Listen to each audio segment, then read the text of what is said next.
Salam saudara-saudara yang terkasih di dalam nama Tuhan Yesus Kristus, satu-satunya Allah yang benar. Dimanapun saudara berada, kembali bersama dengan saya mengajak saudara-saudara untuk belajar tentang kebenaran firman Tuhan yang merupakan satu-satunya kitab suci. Saudara-saudara, ada seseorang yang kirim pesan kepada saya lewat WhatsApp, yaitu dua pertanyaan sekaligus. Mereka atau orang itu menjelaskan yang sebenarnya itu bukan menjelaskan tapi maki-maki. Ya tidak apa-apa, saya dimaki-maki tidak, santai aja saudara-saudara, biasa begitu. Yang lebih keras lagi juga banyak, tapi bagi saya itu tidak apa-apa, santai aja. Dua ayat, yang satu tentang serah terima kerajaan dari Yesus kepada Allah Bapa, yang sudah saya buat videonya, saya kirimkan kepada orang ini, entah bapak, entah ibu, entah siapalah, nggak tahu ya, pokoknya ada WA-nya bertuliskan aja Immanuel, nggak tahu siapa ya, nggak apa-apa, saya jelaskan. Yang satu sudah saya kirim ini.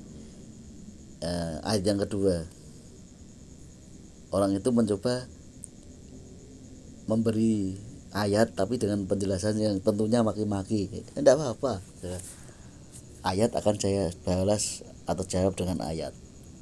Saya menjawabnya dengan penuh kasih untuk saudara-saudara, siapapun saudara yang kirim WA kepada saya. Yang kedua adalah tentang 2 Yohanes 1 ayat 9. Begini saya bacakan ayat firman Tuhan dari 2 Yohanes 1 ayat 9. Setiap orang yang tidak tinggal di dalam ajaran Kristus,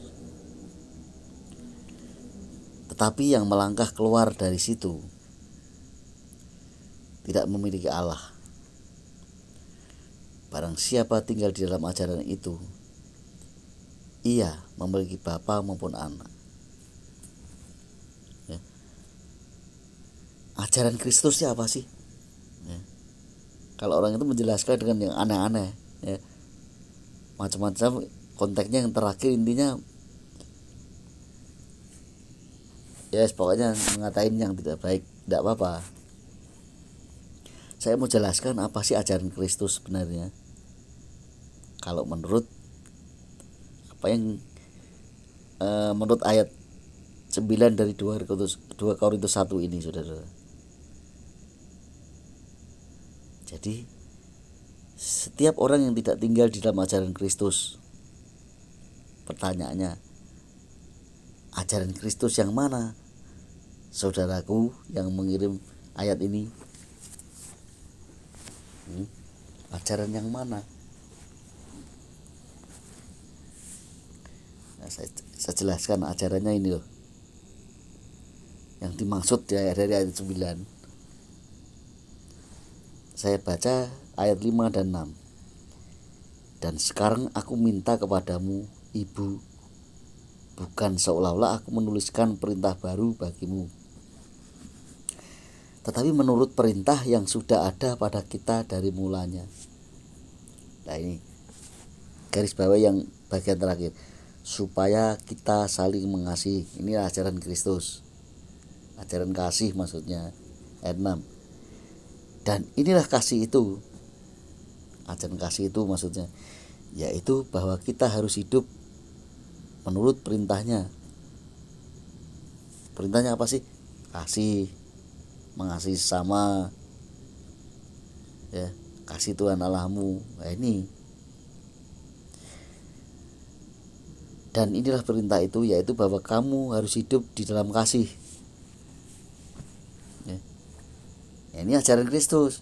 Jangan yang enggak-enggak, jangan yang boten-boten, saudara. ajaran Kristus yang ini. Anda penjelasannya bukan yang ini. Justru ada yang melangkah dari ajaran yang dari ayat 9 tadi. Dengan ini itu penjelasanmu nggak sama, nggak sinkron dengan ini. Jadi ajaran yang dimaksud dari 2 Yohanes 1 ayat 9 adalah ajaran kasih. Yang pertama, kasih sesamamu manusia seperti dirimu sendiri. Juga kasihlah Tuhan Allahmu. Yang kedua, kasihlah sama manusia seperti dirimu sendiri, ya. Dan inilah kasih itu bahwa kita harus hidup menurut perintahnya, menurut hukum kasih. Dan inilah perintah itu, yaitu bahwa kamu harus hidup di dalam kasih sebagaimana kamu dengar dari mulanya. Jadi kasih itu, ajaran Yesus adalah ajaran kasih. Pertama, mengasihi Allah. Kedua, mengasihi sesama. Nah, ini ajaran kasih yang dimaksud dari 2 Yohanes 1 ayat 9 ini. Jangan kemana-mana.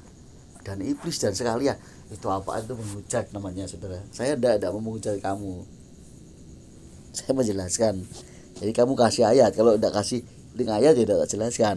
Biarin aja kamu istilahnya menghujat-hujat saya ya tidak apa-apa, kalau saya santai saya. Tapi karena ada ayatnya, saya jelaskan dengan ayat. Untuk itulah kita belajar tentang Alkitab, yang di bagiannya ada ayat, ada pasal dan sebagainya, ada kitab, ya. Yang pertama, apa yang dimaksud 2 Yohanes 1 ayat 9 adalah tetap tinggal di dalam ajarannya, artinya tinggal di dalam kasih.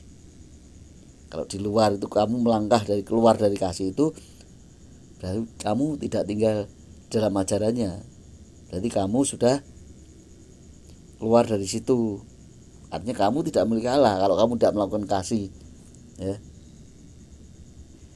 Barang siapa tinggal di dalam ajaran itu, siapa saja termasuk saya dan saudara yang bertanya lewat WA tapi tidak kelihatan hidungnya, cuma tulisan Immanuel aja. Ini barang siapa tinggal di dalam ajaran itu, ia memiliki bapa maupun anak. Kalau Anda tidak memiliki kasih sama sekali, ya Anda tidak menyebut tak punya anak, punya bapak dan sebagainya, tidak ada begitu maksudnya. Harusnya orang Kristen itu memang harus punya kasih, seperti yang ayat yang saudara kirimkan kepada saya. Kalau saudara bilang saya iblis dan sebagainya, pengerti ya, itu bukan mengasihi. Kalau salah ditegur aja, ya salahnya di mana, saya jelaskan dengan ayat juga, bukan gitu. Kalau saya ini mengasihi saudara, menjelaskan supaya saudara ngerti bahwa supaya tinggal dalam ajaran Kristus siapa, ajarannya tentang kasih, ya. Ini kan 2 Yohanes 1 ini kan menceritakan tentang kasih. Judulnya tetaplah di dalam ajaran Kristus, ajarannya kasih, ya. Itu saudara. Yang kedua, yang pertama ajaran kasih. Ini juga berbicara tentang nasihat yang pertama, tetap tinggal dalam ajaran kasih, yaitu ketika saudara tetap mengasihi Allah dan mengasihi sesamamu, yaitu manusia siapapun dia, agamanya apa, warna kulitnya apa, suku apa, kita saling mengasihi, ya. Karena ini memang perintah Kristus.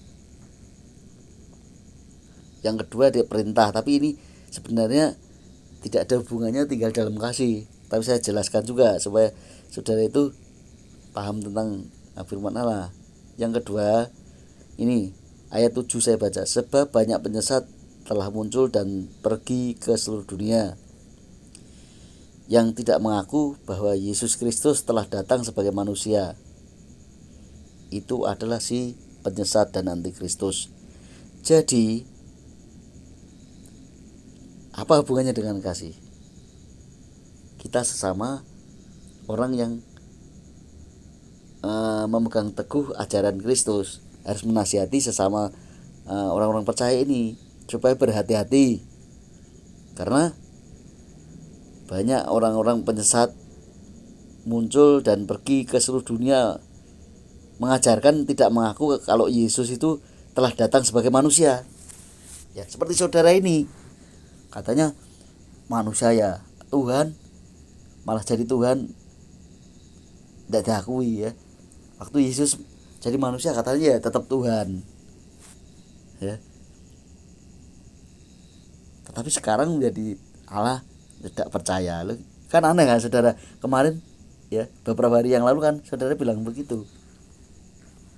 Di kemudian hari beda lagi.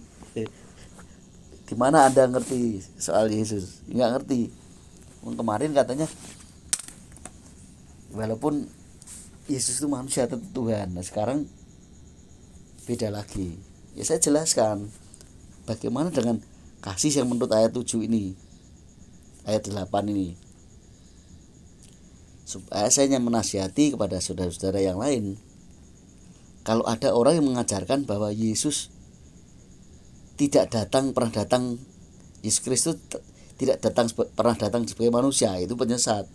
Padahal Yesus Kristus pernah datang sebagai manusia. Maksudnya begitu. Saudara gak ngerti sih.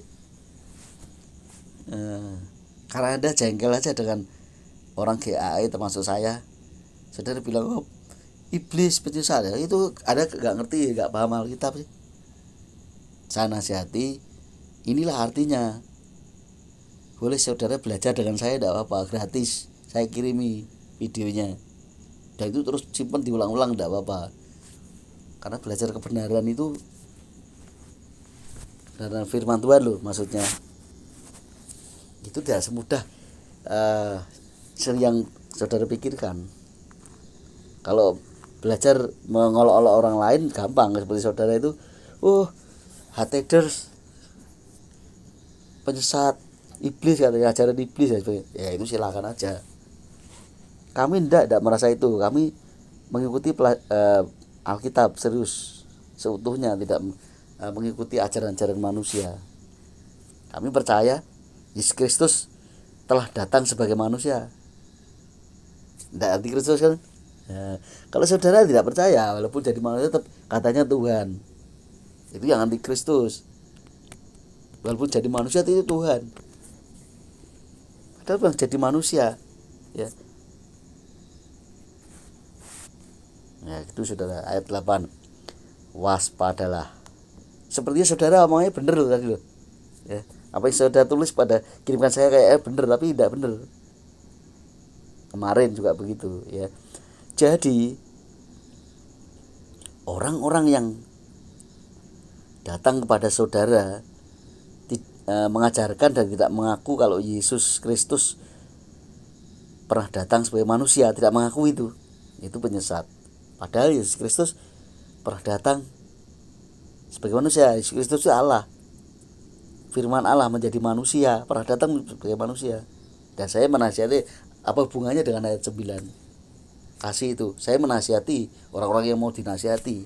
Kalau tidak mau ya silahkan. Hati-hati dengan mereka yang mengajarkan kalau Yesus tidak pernah datang sebagai manusia. Yesus Kristus Allah loh. Saudara ingin tahu? Yohanes 17 ayat 11-12. Nama Allah itu Yesus Kristus ya. Telah datang sebagai manusia. Menuliskan kok. Saudara tidak percaya, katanya walaupun manusia tetap Tuhan katanya itu. Ya silakan aja.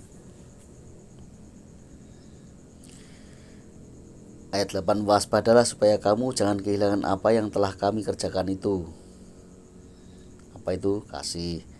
Tapi supaya kamu mendapat upahmu sepenuhnya dengan apa yang kita kerjakan, seperti Rasul Yohanes itu, yaitu mengasihi sama yang diajarkan kepada surat ini disampaikan kepada saudara-saudaranya, ibu ya, ibu dan saudara-saudara, maksudnya tadi kan begitu, yaitu kasih, mengasihi. Tetapi supaya kamu mendapat upahmu sepenuhnya. Jadi saudara-saudara termasuk saya yang membaca ini juga melakukan kasih itu supaya mendapat upahnya sepenuhnya. Upahnya apa sih? Ya upahnya ya karena mematuhi Yesus, ya upah dari Yesus sendiri, tidak hanya di dunia ini tapi dunia yang akan datang, saudara. Jadi yang pertama, hidup dalam kasih maksudnya saling mengasihi. Ini kan untuk saling mengasihi. Ayat 5 kan terakhir supaya saling mengasihi. Udah jelas loh.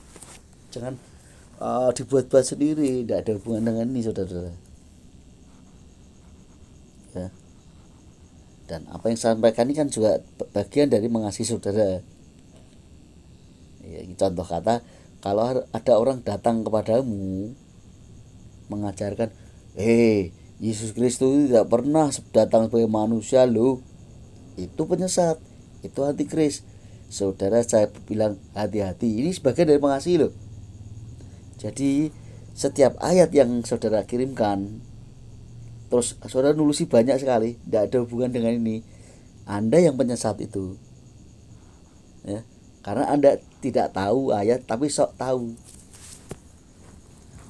ya, ngolok-ngolok lagi, ya, itu ngolok-ngolok itu bukan bagian kasih, saudara. Ya, Anda ngolok-ngolok dengan saya bukan bagian dari kasih itu. Jadi apa yang saya sampaikan ini bagian dari apa yang ditulis Rasul Yohanes 2 Yohanes 1 ayat 9 ini, ya. Dan ketika saya ngomong juga, saudara yang kirim WhatsApp saya, percaya kepada Yesus Kristus satu-satunya Allah yang benar, pasti akan selamat. Ya, Allah itu satu, Esa yang satu. Ya. Kalau saudara masih percaya Allah Tritunggal, 3 dalam 1 kesatuan, saudara akan binasa. Mana ada di Alkitab ini Allah 3 dalam 1 kesatuan kayak grup punk, band punk, ya. Pernah ya lihat band punk, orang 3 tapi ramai sekali, ya. Drumnya wah bunyinya kenceng, bassnya kenceng, nyanyinya kenceng terus, nadanya datar tinggi terus, ya. Bukan begitu, Allah itu Esa satu, namanya Yesus Kristus. Allah Yesus Kristus pernah datang sebagai manusia. Ini menurut firman Allah. Kalau saudara tidak percaya silahkan. Saya cuman bilang hati-hati, waspada, itu juga bagian dari mengasihi. Ya. Kita ayat 8, waspada berarti hati-hati. Jangan percaya dengan mereka yang dari manapun datang itu mengajarkan begitu. Yesus Kristus itu tidak pernah datang sebagai manusia loh. Itu ngajari penyesat namanya. Jadi singkat padat jelas bahwa ayat 2 Yohanes 1 ayat 9 itu tinggal di dalam ajaran Kristus, artinya tinggal di dalam ajaran kasih, saudara. Kalau saudara keluar dari ajaran kasih itu, saudara tidak memiliki Allah. Barang siapa tinggal di dalam ajaran itu, ajaran kasih maksudnya, ia memiliki Bapa maupun Anak. Ya. Jadi apa yang saya sampaikan ini singkat padat jelas. Kalau tidak jelas terlalu, saudara-saudara. Saudaraku yang ngirim ayat ini, kalau nggak paham dengan apa yang saya sampaikan, terlalu, ya. Kiranya apa yang saya sampaikan ini memberkati saudaraku. Dan Yesus Kristus satu-satunya Allah yang benar, Allah Maha Kuasa, Allah yang penuh hikmat, menaruh hikmat akal budi kepada kita, Allah segala masa, sebelum segala abad, sekarang dan sampai selama-lamanya, Alfa Omega, memberkati kita semua. Haleluya, amin.